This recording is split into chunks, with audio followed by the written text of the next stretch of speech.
Frank Sullivan stood at the viewport of the deep space vessel Pathfinder, his weathered face lit by the glow of emergency displays. His eyes never left the main screen as the last transmission from Earth flickered and died. The Voidborn ships had come without warning 3 days ago. Massive black vessels that blocked out the sun as they descended upon major cities across the planet. "Commander, we've lost the feed from Houston," said the communications officer, her voice breaking. Frank's fists clenched at his sides. Keep trying all channels. But he knew it was useless. One by one, Earth's defense stations had gone silent. The orbital platforms had been the first to fall, then the ground-based military installations. Now civilian broadcasts were disappearing too. The Pathfinder had been on a routine mission to Neptune when the attack began.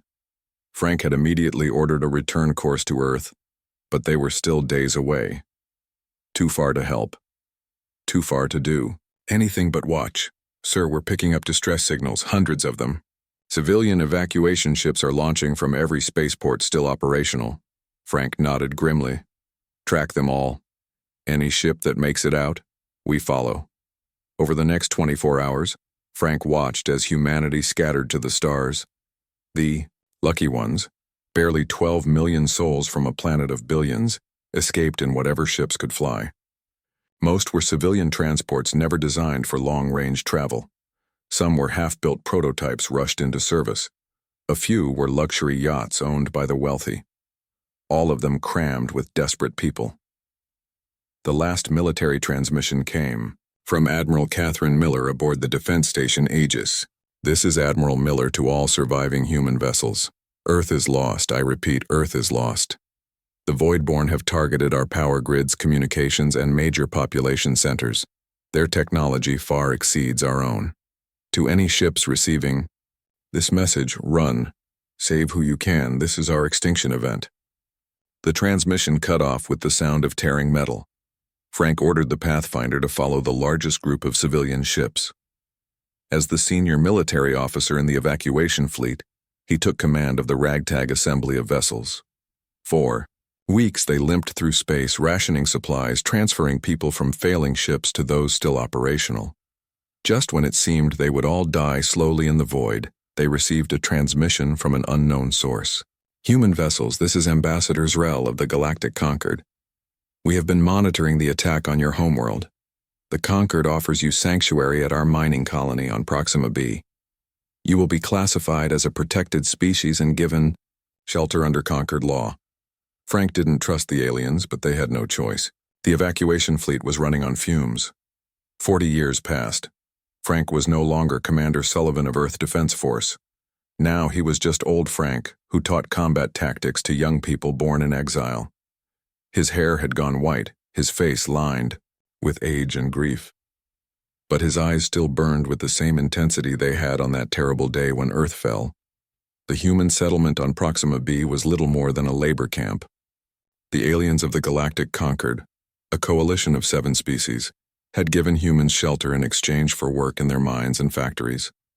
Humans were classified as a protected species, which really meant they had no rights, no voice in galactic affairs, and no freedom to leave. The Concord maintained a strict quarantine around the Sol system. They claimed Earth was now a radioactive wasteland, too dangerous to approach. Any unauthorized ship attempting to enter the system would be destroyed. For the protection of all galactic citizens, they said. Frank never believed them. In the first years after the fall, he had gathered other military survivors and formed a resistance movement.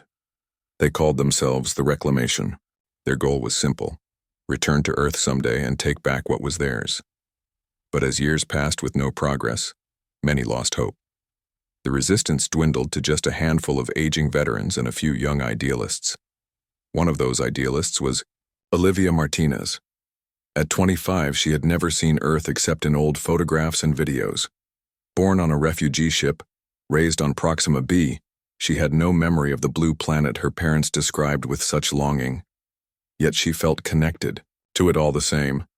Olivia worked as an engineer in the communications center, maintaining the colony's outdated systems. It was there, during a routine scan of deep space frequencies, that she noticed something odd, a repeating pattern of signals. faint but regular, coming from the direction of Sol. For 3 days she tracked it, refining her equipment to boost the signal. On the 4th day, she was certain the transmission was coming from Earth itself. Olivia knew she couldn't report this through official channels. The Concord monitors would bury it immediately. Instead, she went to the one person she trusted, her old teacher, Frank Sullivan. She found him in his small apartment on the outskirts of the colony. Pictures of Earth covered his walls, oceans, mountains, cities that no longer existed. Or, so they had been told. "Professor Sullivan," she said after he let her in. "I need to show you something." Frank's eyes narrowed as Olivia explained what she had found. He said nothing until she played the recording of the signal. "This could be anything," he said cautiously. "Space noise. A Concord trap." "It's not," Olivia insisted. "I've analyzed the pattern. It's using an old Earth military frequency, one that wouldn't be in any alien database. And look at this part of the signal. It repeats every 108 minutes. Earth's orbital period around the sun expressed in seconds," Frank whispered.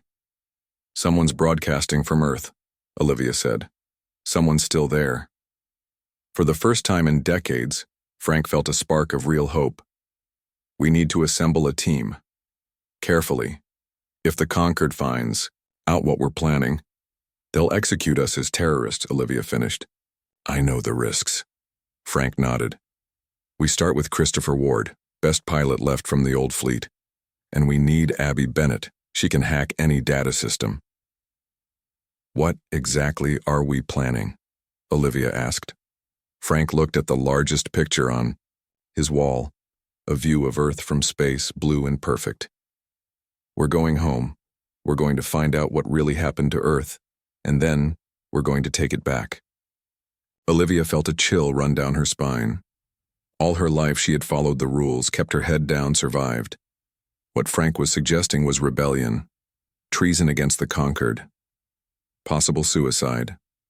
"I'm in," she said. That night, as the artificial lights of the colony dimmed to simulate evening, the first meeting of what would become Operation Phoenix took place in Frank's apartment.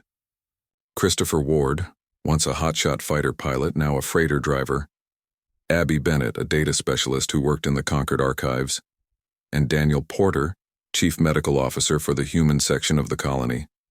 None of them had seen Earth with their own eyes in 40 years. Some, like Olivia, had never seen it at all. But as Frank outlined his dangerous plan, each felt something awaken inside them, something the Voidborn and the Concord had tried to extinguish. Hope, humanity, wasn't finished. They were just getting started.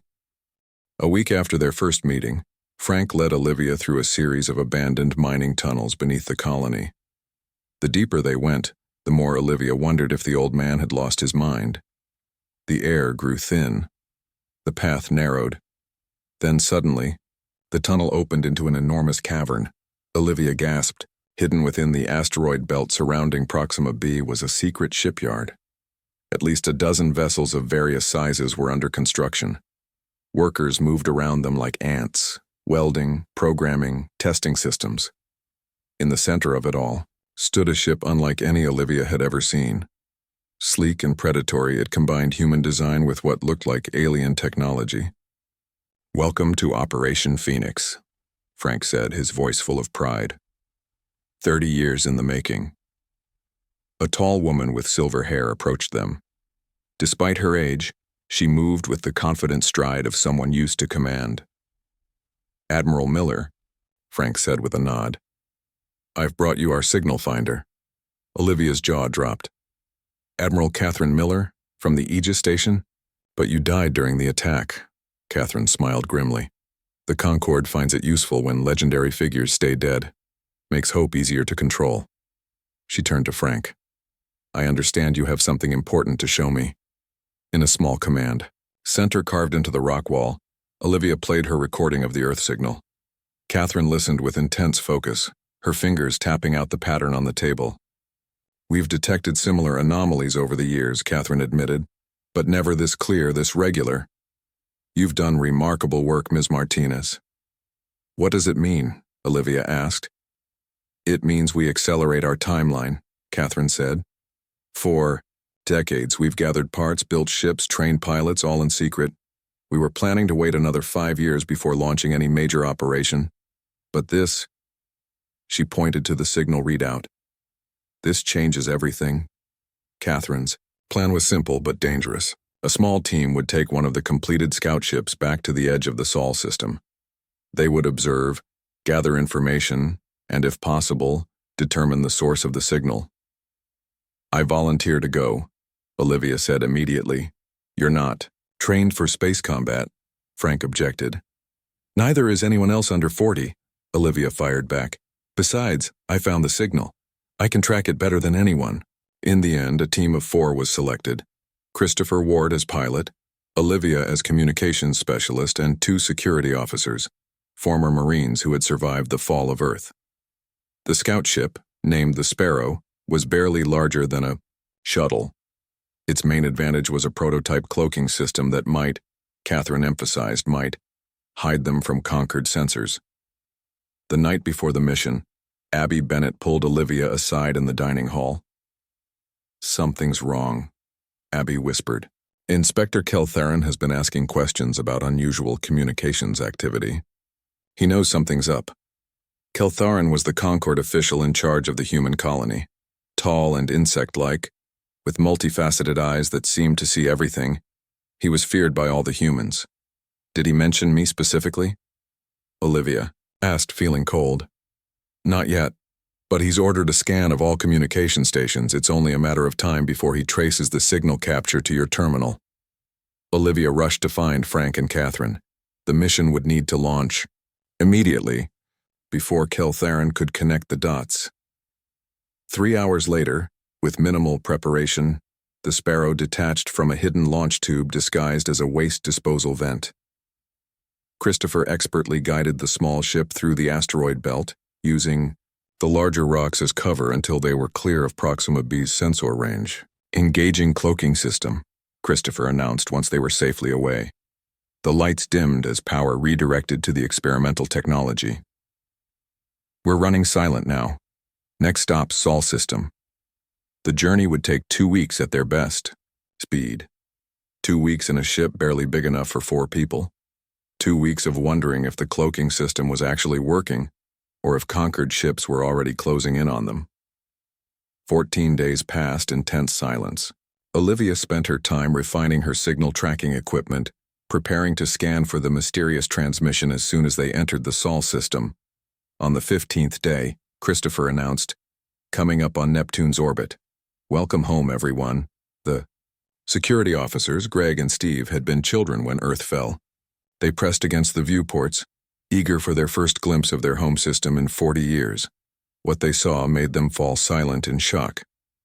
Neptune's azure glow was obscured by massive mining platforms. Hundreds of them. Ships larger than anything in the conquered fleet moved between them, hauling extracted materials toward the inner system. This isn't right, Christopher muttered. The Concorde told everyone Sol was a quarantined dead zone. Why would they have mining operations? Here? Because they lied. Frank's voice came through their comms. Through a secure channel, Frank and Catherine were monitoring their progress from Proxima B. They've been lying for 40 years. As they moved cautiously inward toward Jupiter, the situation grew worse. The gas giant was surrounded by a ring of artificial structures, harvesting gases from its atmosphere. But unlike Neptune, Jupiter also had a heavy military presence. Conquered battleships patrolled regular routes around the planet. We need to adjust course, Christopher whispered, though there was no way the Concord ships could hear him. Slip between those patrol routes. He guided the Sparrow into the debris field of Jupiter's rings, using the chunks of ice and rock as additional cover. While hiding in the rings, Olivia picked up transmissions between the conquered ships. She couldn't understand the alien language, but the computer translated fragments, extraction rates below quota again. Voidborn command growing impatient. Core sample from Earth Sector 7 shows promising. Olivia felt a chill run down her spine. They're talking about Earth, not as a radioactive wasteland, as a mining operation. Christopher stared at her, You think Earth wasn't destroyed, just taken over? Before Olivia could answer, alarms blared across the Sparrow's control panel. A Concord patrol ship had changed course and was heading directly toward their position. "They've spotted us," Greg said, moving to the weapons station. "No," Christopher replied, studying the sensors. "Not yet. They're just doing a routine sweep of the area, but they will spot us if we stay here." With expert precision, Christopher guided the Sparrow deeper into Jupiter's rings, using the larger chunks of debris for cover. For 30 tense minutes, they played a deadly game of hide-and-seek with the Concorde ship. Finally, the patrol moved on, returning to its regular route. "That was too close," Steve whispered. "We need to keep moving," Olivia urged. "The signal is coming from inside the orbit of Mars. We need to get closer to Earth." As they prepared to leave the safety of Jupiter's rings, their communication system came to life. "Sparrow, this is Phoenix Control. Emergency situation. Return immediately. Repeat, return immediately." Catherine's voice was tight with stress. "What's happened?" Christopher asked. "Kel Theron knows. He's found part of our operation. Abby Bennett has been arrested. We're evacuating the shipyard now. Return to these coordinates. Do not approach Earth." "That's an order." The 4 crew members looked at each other in dismay. So close to Earth, to answers, only to be called back. "We can't turn back now," Olivia said. "We may never get another chance." "We have direct orders," Greg reminded her. Christopher sat silently at the controls, his face a mask of conflicting emotions. Finally, he looked up at his crew. "We have enough fuel for one quick approach to Earth orbit, just to see what's really there. Then we head back immediately." He paused. "I won't order anyone to disobey Admiral Miller. This is volunteer only." One by one, they all nodded. "Let's see what they've been hiding from us for 40 years, Olivia said softly. The Sparrow moved silently through space, its cloaking system straining against the increasing sensor sweeps as they approached Mars. Christopher's hands never left the controls, making tiny adjustments to keep them hidden among debris fields and orbital shadows. "Look at that," Steve whispered, pointing at the red planet as they passed. Mars, once the dream of humanity's first colony, was now unrecognizable. Its surface was covered with Concorde structures, domes, mining shafts, and processing centers. Ships constantly moved between Mars and Earth hauling materials. "They're strip mining our entire system," Greg said, his voice tight with anger. Olivia barely heard him. Her attention was fixed on her signal scanner as it grew stronger with each passing minute. "The transmission is definitely coming from Earth," she confirmed. "Specifically from the North American continent." 2 days later, they reached Earth orbit. What they saw left them speechless. Earth was not the radioactive wasteland the Concorde had described for 40 years. The blue planet still had its oceans, its white clouds swirling in the atmosphere. But massive alien structures now covered large portions of the continents. Enormous extraction devices burrowed deep into the crust like metallic parasites. Most shocking were the orbital platforms surrounding the planet. These weren't Concorde designs. They belonged to the Voidborn, the species that had attacked Earth 4 decades ago. They're working together, Christopher realized. The Concorde and the Voidborn. They've been partners all along. "The Concorde didn't save us," Olivia added bitterly. "They just claimed us as spoils of war." Greg pointed to a section of North America that appeared less developed than the rest. "The signal's coming from there, right? Can we land?" Christopher studied the sensor readings carefully. "There's a narrow window between patrol sweeps. If we time it right, we can make it down and back without being detected, but we'll need to be quick." The descent to Earth was the most dangerous part of their journey. The Sparrow shuddered as it entered the atmosphere, its cloaking system flickering under the strain. Christopher guided the ship expertly, following a course that kept them hidden behind mountains and clouds. They landed in a forest clearing among the ruins of what had once been Colorado. The air was breathable but strange, filled with unfamiliar scents. Strange bioluminescent vegetation had spread throughout the area, growing over the crumbling remains of human buildings. "We have 6 hours before the next patrol sweep," Christopher reminded them as they prepared to exit the ship. 6 hours to find the source of the signal, then we're gone, with or without answers. All 4 wore environment suits, though sensors showed the air was safe. No one wanted to take chances on an Earth that had been under alien control for 40 years. Signals coming from over that ridge, Olivia said, checking her handheld tracker. About 2 kilometers east. They moved cautiously, through the forest.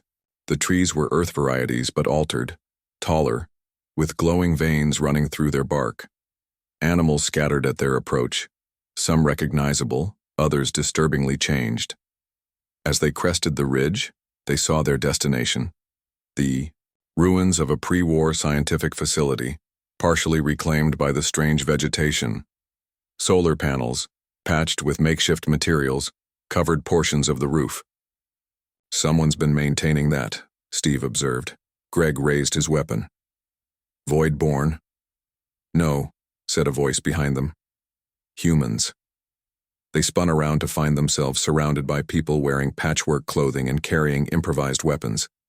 Their leader was a middle-aged woman with a weathered face and sharp eyes. Lower your weapons, she ordered. You're outnumbered.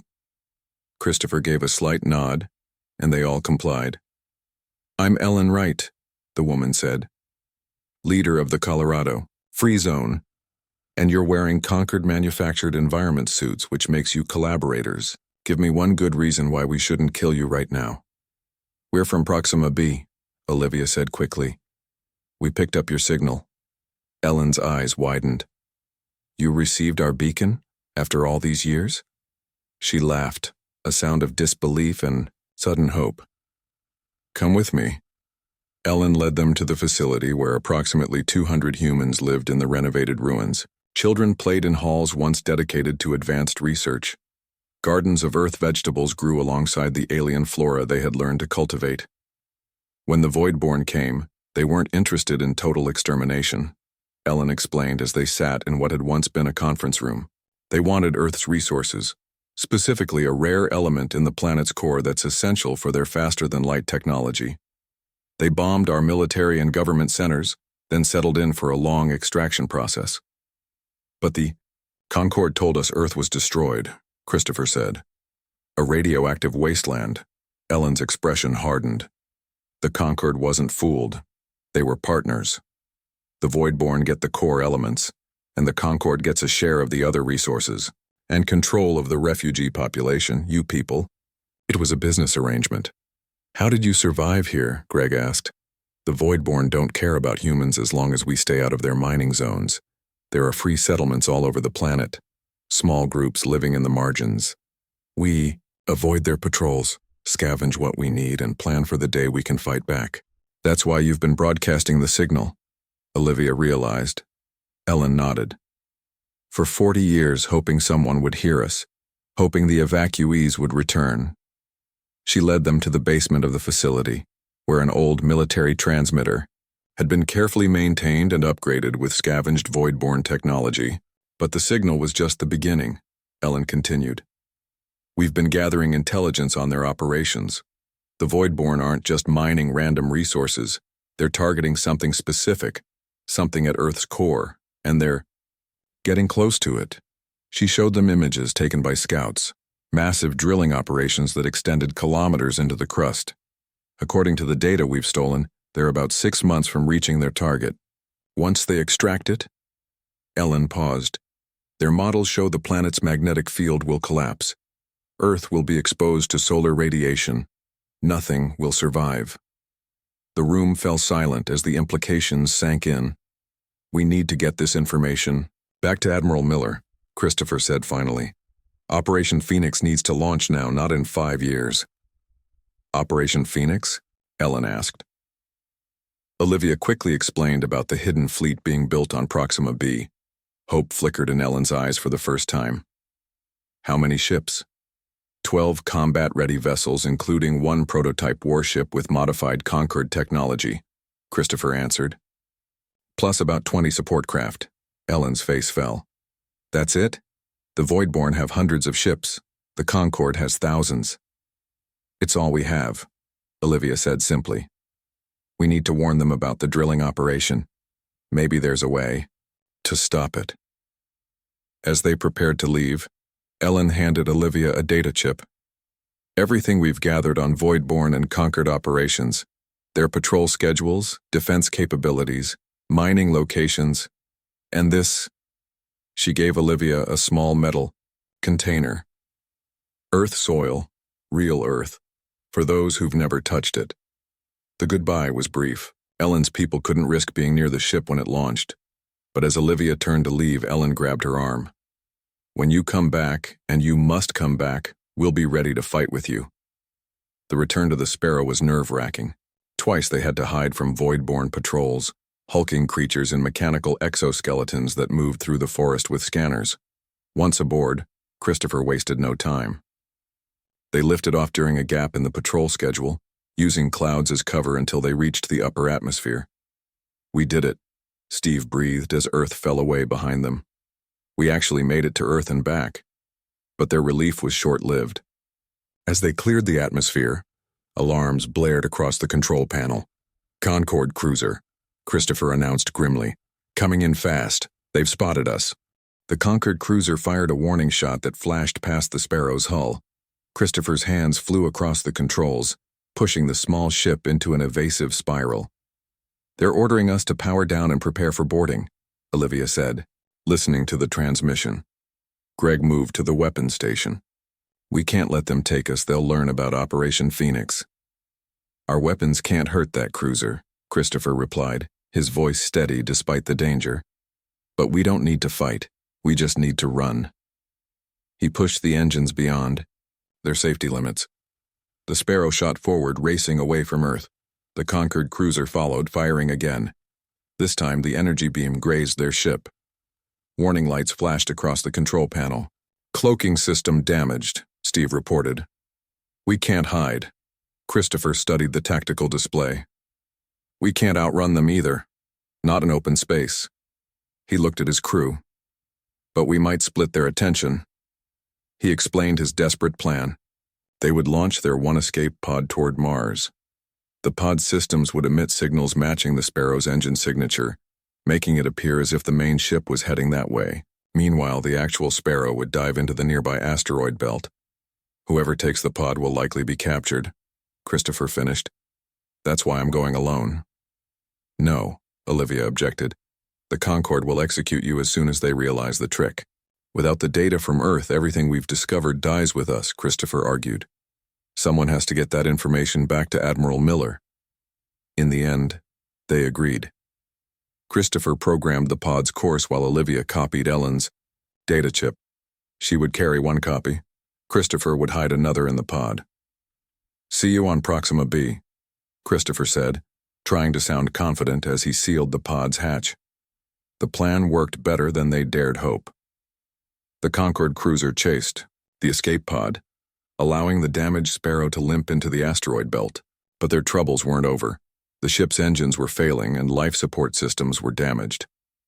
We have enough air for 3 days, Steve announced after checking the systems. 4 if we go into low power mode. Will the engines last long enough to reach Proxima B? Olivia asked. Greg shook his head. Not a chance. But we might make it to a jump point where we can send a tight beam transmission. If we're lucky, Admiral Miller will send help. For 2 days, they drifted through the asteroid belt, conserving power and making repairs as best they could. On the 3rd day, their luck ran out. Sensors detected 3 Concorde patrol ships entering the belt, beginning a systematic search pattern. They know we're here, Steve whispered. Olivia stared at the data chip in her hand. The truth about Earth, proof of the Concorde's betrayal. Evidence that could unite humanity against their oppressors. It couldn't be lost. I need to send the data now, she said. Before they find us. They powered up the communication system, knowing the energy signature would reveal their location. Olivia composed a message to Operation Phoenix, attaching all the data they had gathered. Ready to transmit, she announced. Before she could send it, the ship rocked violently. A Conquered patrol had found them. The first shot disabled their engines completely. Transmission failed, Olivia said, her voice breaking. The patrol ship moved closer, preparing to dock and board them. Greg and Steve grabbed weapons, ready to make a final stand. Then a new ship appeared on their sensors. Larger than the patrol, vessels, moving fast. "That's not Concord design," Greg said, studying the image. The mystery ship opened fire on the Concord patrols. Its weapons were unlike anything they had seen before, energy beams that cut through the alien shields like they weren't there. In less than a minute, all 3 patrol ships were disabled, drifting helplessly. The communication system crackled to life. "Sparrow, this is Retribution. Prepare for emergency docking." Retribution, the prototype warship from Operation Phoenix. Somehow Admiral Miller had found them. As the ships connected, the docking hatch opened to reveal Frank Sullivan and a team of armed personnel. The old man's face was grim, but his eyes sparkled with fierce joy. "Let's get you out of here before more patrols arrive," he said, hurrying them into the Retribution. Aboard the larger ship, Olivia was reunited with Daniel Porter, the medical officer who had helped them escape from Proxima B. He treated their injuries while explaining what had happened. "After you left, Inspector Keltherin ordered a full security sweep. He arrested Abby Bennett and several others. But Abby had prepared for this. She triggered a computer virus that threw the colony's systems into chaos. In the confusion, Admiral Miller launched the Retribution ahead of schedule." "What about Abby?" Olivia asked. Daniel's face darkened. "She created a diversion so others could escape. We don't know if she survived." In the command center, Admiral Miller listened intently as Olivia reported what they had discovered on Earth. The Admiral's face grew increasingly grim. 6 months until they reach the core element," Miller repeated. "And when they extract it, Earth becomes uninhabitable." "We have to stop them," Frank said. "But even with the Retribution, we don't have enough firepower to take on both the Voidborn and the Conquered." "Then we need allies," Olivia suggested. "Other species who have grievances against the Conquered." Miller nodded thoughtfully. "The Arcturus Confederation has been fighting Conquered expansion for years. They might listen if we bring them proof of the Conquered's real nature." "First, we need to warn the other human settlements," Frank insisted. "If the Concord attacked Proxima B, they might target the smaller colonies too." Admiral Miller made her decision. The Retribution would split its mission. Frank would take command of their second prototype ship, still under construction when they fled, and rally the human colonies. Meanwhile, the Retribution would seek alliance with the Arcturus Confederation. As preparations began, news arrived that changed everything.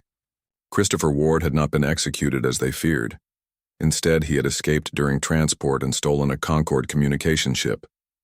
He was alive and heading for the colony on New Haven.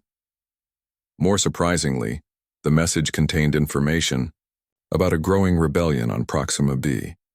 Abby Bennett had not only survived, she had organized an underground resistance movement. Human workers were sabotaging Concord operations across the colony. "It's spreading," Frank said with satisfaction. "From Earth to Proxima B to New Haven, humans everywhere are finally fighting back." That night, as the Retribution prepared to jump to the Arcturus system, Olivia stood at a viewport looking in the direction of Earth. She held the small container of soil Ellen had given her. "We're coming back," she whispered, "and this time we're taking back what's ours." Across the ship, Admiral Miller addressed the crew. "For 40 years we've lived as refugees, as victims. Today that changes. Today, we stop running and start fighting." She activated the ship-wide communication system, sending a message that would reach every human settlement in range. "This is Admiral Catherine Miller of the warship Retribution. Earth lives, humanity stands, and we are coming home." 3 months passed. 3 months of desperate preparation. 3 months of gathering allies and resources. 3 months of small victories and painful losses. The Arcturus Confederation, initially skeptical of human claims, became committed allies. After examining the data from Earth, their fleets, advanced but small in number, pledged support to Operation Phoenix. Frank Sullivan's mission to unite the human colonies exceeded all expectations. On New Haven, He found Christopher Ward leading a successful rebellion. On the mining station Ceres, humans had taken control of crucial resource shipments. Even on distant Europa, a small research outpost had broken free from conquered control. But the greatest surprise came from Proxima B. Abby Bennett had transformed her small resistance into a full-scale uprising. Using her knowledge of conquered systems, she had spread the truth about Earth throughout the colony. Human workers sabotaged mining operations and seized control of key facilities. When the Concord attempted to crush the rebellion with military force, they discovered that many of their weapons and ships mysteriously malfunctioned. Abby's final gift from her years of quiet infiltration. Now, 6 vessels from Operation Phoenix, 8 ships from the Arcturus Confederation, and dozens of smaller craft from the human colonies gathered at the edge of the Sol system. This fleet, impressive as it was, still seemed tiny compared to the combined might of the conquered and voidborn forces. Aboard the Retribution, Admiral Miller gathered her commanders for the final briefing. "The drilling operation has accelerated," Miller explained, displaying Ellen Wright's latest transmission from Earth. "We now have less than 4 weeks before they reach the core element. Even with our allies, we can't defeat both the conquered and voidborn fleets in open battle," Frank stated bluntly. "That's why we won't fight them directly," Olivia said, stepping forward. "We'll use their own greed against them." The plan was audacious. Admiral Miller would lead a diversionary attack on key conquered reinforcement points near Jupiter. Meanwhile, the Retribution, now upgraded with weapons reverse-engineered from captured voidborn technology, would slip back into Earth orbit. Frank would command a strike team to infiltrate the main voidborn command platform and disable the drilling operation. Their primary target, the core destabilizer, the device designed to extract the rare element without regard for Earth's survival. The day of the attack arrived. From the bridge of her flagship, Miller gave the command that launched humanity's most desperate gambit. "For Earth," she said simply, and the fleet jumped into action. The diversion worked perfectly, perhaps too perfectly. The Conquered, caught by surprise, called for reinforcements from throughout the system, including many of the ships guarding Earth. As the battle raged near Jupiter, the Retribution slipped past the reduced defenses around humanity's homeworld. "We're in position," Christopher announced from the pilot's chair. "The platform's defenses are focused outward. They're not expecting an attack from inside the system." Frank led the strike team to the shuttle bay. Olivia, against his initial objections, was part of the mission. Her knowledge of voidborn technology gained from studying Ellen's data made her essential. "Remember," Frank told the team as they prepared to board the shuttle, "our job is to destroy the core destabilizer. Nothing else matters." The shuttle, captured from a conquered patrol months earlier, approached the massive voidborn platform unchallenged. Using security codes provided by Ellen's resistance, they docked without raising alarms. Inside the platform, the team moved cautiously through alien corridors. The voidborn, tall creatures with translucent skin that revealed shadowy organs beneath, were focused on monitoring the distant battle. They paid little attention to a small group in stolen uniforms. Olivia guided them toward the central control room. According to the intelligence from Earth, the core destabilizer could only be deactivated from there. They were nearly at their destination when alarms suddenly blared throughout the platform. On communication screens, they saw the reason. Concord. Ships were returning from the outer system. "They've figured out the diversion," Frank muttered. "We need to move faster." The last 100 meters to the control room became a desperate race. Voidborn security forces converged from all directions. The strike team fought bravely, but one by one they fell. In the end, only Frank and Olivia reached the massive doors of the central control room. Inside, they found the heart of the Voidborn operation. A holographic display showed Earth's core, with the drilling operation now just days from reaching its target. At a central console, a Voidborn commander worked frantically. "They know they're about to lose," Frank realized. "They're accelerating the extraction process." The commander turned, noticing them for the first time. In surprisingly clear English, it spoke, "Too late, humans. The core element will be ours." Frank engaged the commander in combat while Olivia rushed to the control console. Using Ellen's instructions, she tried to shut down the drilling operation, but access was locked. "Frank, I can't stop it from here." The Voidborn commander laughed, a hollow, bubbling sound. "The process is irreversible now. Even if you kill me, Earth will die." Frank, wounded from the fight, glanced at the structural schematics displayed on a nearby screen. "The power core," he said, pointing to a pulsing energy source beneath the main console. "Destroy that and the whole system goes down." Olivia understood immediately. But the explosion would destroy this entire level of the platform. "There's no time to escape." Frank nodded grimly. "I know." He handed her his sidearm. "Get back to the shuttle. I'll finish this." "Frank, no, that's an order, Martinez." His voice softened. "Tell Catherine. Tell her I finally kept my promise. We saved Earth." Tears in her eyes, Olivia squeezed his hand one last time. Then she ran. Frank turned to face the Voidborn commander, who was slowly recovering from their fight. "You thought we were finished," Frank said, limping toward the power core. "You were wrong." Aboard the Retribution, Christopher watched in horror as a massive explosion tore through the Voidborn command platform. The shuttle with Olivia and the surviving team members had barely cleared the blast radius. On screens throughout the ship, sensors showed the drilling operation powering down. Earth was safe, for now. The battle continued for hours, but the momentum had shifted. With their command platform destroyed and their ultimate prize lost, the Voidborn began to retreat. The Concord, faced with rebellions throughout their territory, and the unexpected strength of the human Arcturus alliance, soon followed. 3 months later, Olivia stood on a hillside overlooking the ruins of Denver. New human settlements were sprouting among the alien vegetation. The process of reclaiming Earth had begun. Admiral Miller joined her, gazing at the sunset. "The Arcturus Confederation has recognized Earth as sovereign human territory," she said.